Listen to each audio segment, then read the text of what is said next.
बांटा करते थे, तो हम भी छोटे छोटे होते थे, तो अम्मी जब बांटती थी देग, तो हम बागवानपुरा में रहते थे, तो पुराना सा इलाका है वो बदमाशों का, तो हमने नहीं बहुत बदमाशों का इलाका है भाई, हम कोई देखें मेरी बात सुने, मतलब बदमाशों को थोड़ी नहीं, मैं बहुत बड़ी बदमाश हूँ अपने आप में। आप नहीं, मैं कह रहा हूँ डील करना। देखिए ये जो एटीट्यूड होता है ना, इस दुनिया में जीने के लिए आपको थोड़ा सा बदमाश होना पड़ता है, वरना दुनिया आपके हलक तक आ जाती है। खास तौर पे बागवानपुरा को छोड़ दे पूरी दुनिया की बात हो रही है भाई। आप कहीं भी चले जाएं, दुनिया आपके यहाँ पाँव रख के ऊपर से गुजर जाएगी अगर आप में थोड़ी सी बदमाशी नहीं है। तो आपको कहीं ना कहीं थोड़ा सा बदमाश होना पड़ता है, फुल स्टॉप। आगे चलते हैं। अब तो उस ज़माने में ना देगों के लिए जब बच्चे आते थे तो अपनी अपनी कांसे की प्लेटें और वो कांसी की प्लेटें और दूसरी प्लास्टिक की प्लेटें, तो वो कहते थे मेरे भाई का हिस्सा, मेरी बहन का हिस्सा, मेरे प्यो दा हिस्सा, मेरी माँ दा हिस्सा।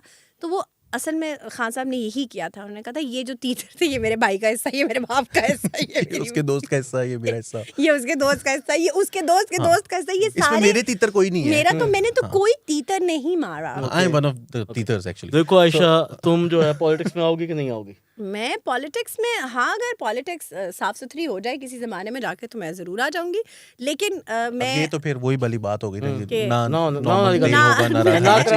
करने वाली गल हुई। अच्छा नहीं, एक्चुअली मेरा इरादा है ज़रूर, लेकिन अभी नहीं, नॉट येट। अच्छा, कौन सी पार्टी के आप अपने आप को करीब समझती हैं? पीपल्स पार्टी। वाह वाह वाह। करीब नहीं समझती, मुझे उनकी आइडियोलॉजी पसंद है। I like there ideology, specially जो उनकी ideology towards harassment against women है, उसके ऊपर मैं बहुत I am amazed.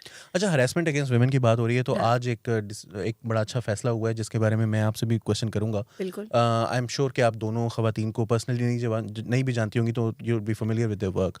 Ombuds woman Punjab जो हैं, वो फौजिया विकार जो हैं वो अभी रिसेंटली आई और उन्हें she is replaced Kashmala Tariq. Do you think कि ये एक बड़ी अच्छा फैसला है आपके ख्याल में? आई थिंक ये बहुत अच्छा फैसला है, क्योंकि बहुत अरसे से हरासमेंट की बहुत सारे केसेस जो हैं पेंडिंग पड़े हुए हैं और उन पे कोई काम नहीं हुआ है। सो आई थिंक अगर इतने अरसे से कुछ रुका हुआ है तो it needs to be done. इस पे मैं थोड़ी बात करना चाहूँगा। मैं आई यूज्ड टू कवर, मैं एक्सप्रेस ट्रिब्यून के लिए ना वुमेन राइट्स इस पे काम बहुत करता रहा। फौजिया वकार आपको याद होगा, ये first provincial commissioner of status of women की फर्स्ट हेड भी थी, और इस दौर में ने बहुत काम किया हरासमेंट के ऊपर भी, जो विक्टिमाइज हुई हैं वुमेन, चाइल्ड लेबर पे भी बहुत चीज़ें, खवातीन जो तशद्दुद का शिकार होती रही हैं उस पर बहुत काम किया। मेरे ख्याल बहुत अच्छा डिसीजन है, और जैसे अभी आयशा ने भी कहा, मेरे ख्याल में एक अच्छा डिसीजन होगा। और and the way she speaks, I think उनका एक वो जो एक होता है ना एंग्री रिएक्शन नहीं होता, बल्कि बहुत। मैं आपको एक बात बताऊं, harassment itself is such a sensitive issue जी, और अगर उसको कोई आयरन हैंडेडली लेने की कोशिश करे, या जैसे जो आपका विक्टिम है उसको विक्टिम ब्लेम करने की कोशिश करे, then it's your purpose is gone. Exactly. तो लेकिन आयशा, आपका ऑब्वियसली मीडिया के अंदर बहुत सारी चीज़ें हैं, हम सब देखते हैं कि इस तरह के वाक़यात होते हैं।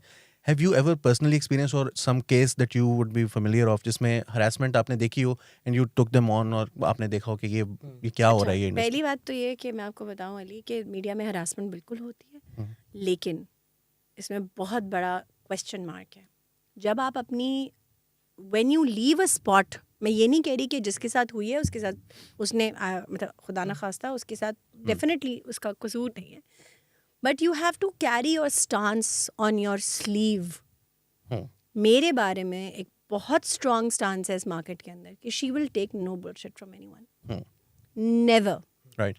तो कोई सो मच सो दैट सोच भी नहीं सकता इस इंडस्ट्री में, एंटरटेनमेंट इंडस्ट्री में हरासमेंट के हवाले से।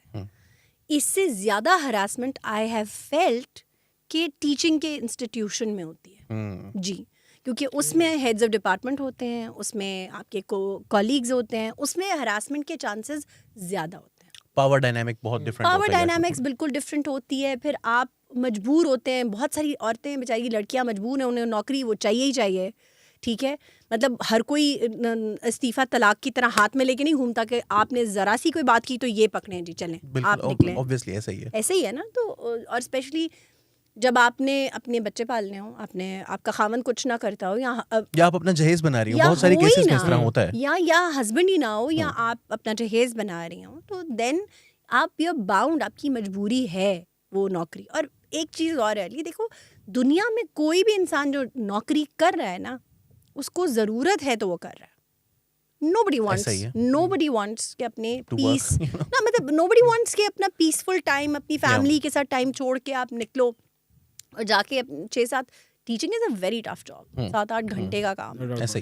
Anchoring is also a very tough job, specifically जिस वक्त आप कॉमेडी को होस्ट करें, बिकॉज कॉमेडी ये नहीं है कि ये स्क्रिप्ट है, ये बोल दो, ये कर दो. Acting is very easy. I have done both, acting भी, कॉमेडी भी.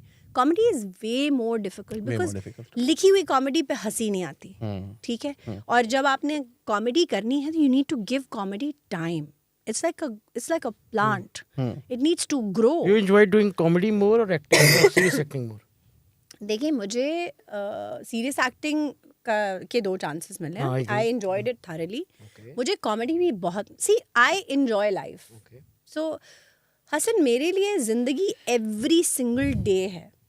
Whatever I'm doing right now, I'm in this podcast, I'm enjoying this a lot. Yeah, we are enjoying it a lot too. ठीक है, क्योंकि इसके तरह में कभी मौका मिलता है इतना हंसने मिलते. और you know normally लोग आते हैं तो बड़े you know they're like stuck up. बड़ी मुश्किल से कुछ होते हैं. अभी एक साहब आए थे कुछ दिनों पहले, उनसे बात ही नहीं निकाल पा रहे थे हम. उनको तरले मिन्नतें करनी पड़ी सर जी, कुछ बोल दो, कोई कंटेंट दे दो.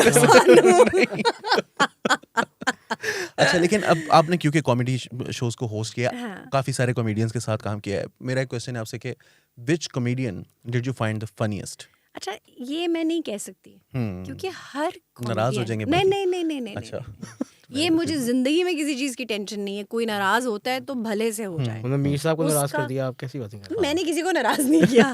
अच्छा, मेरे लिए देखें, मेरा काम मेरे लिए इम्पोर्टेंट है, प्रायोरिटी. आप अच्छी जुगत करेंगे, बहुत अच्छी बात है. आप बहुत अच्छे, आप फीकी जुगत मारेंगे, आपकी ऑडियंस जा रही है भाई, मेरा तो कुछ नहीं जा रहा. सो हर कोई कैरेक्टर जो है, हर कमेडियन जो है, उसमें कोई ना कोई खूबी होती है.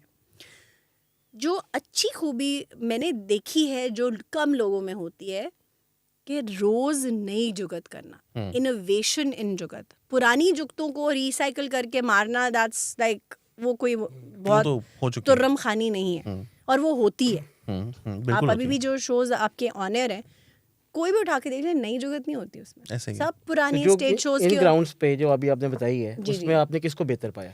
सलीम अलबेला. Okay.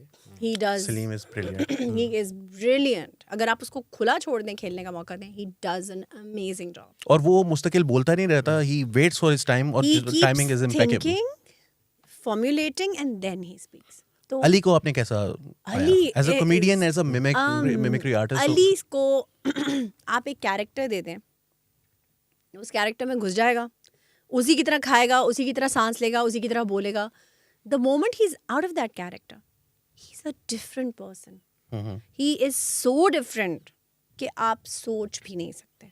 He's very serious. He's very serious. 5 वक्त का तहज्जुद गुजार नमाजी है. यतीम बच्चों को सपोर्ट करता है, ब्लाइंड क्रिकेट को सपोर्ट करता है. खैर के जितने काम आप सोच सकते हैं, माशाल्लाह माशाल्लाह.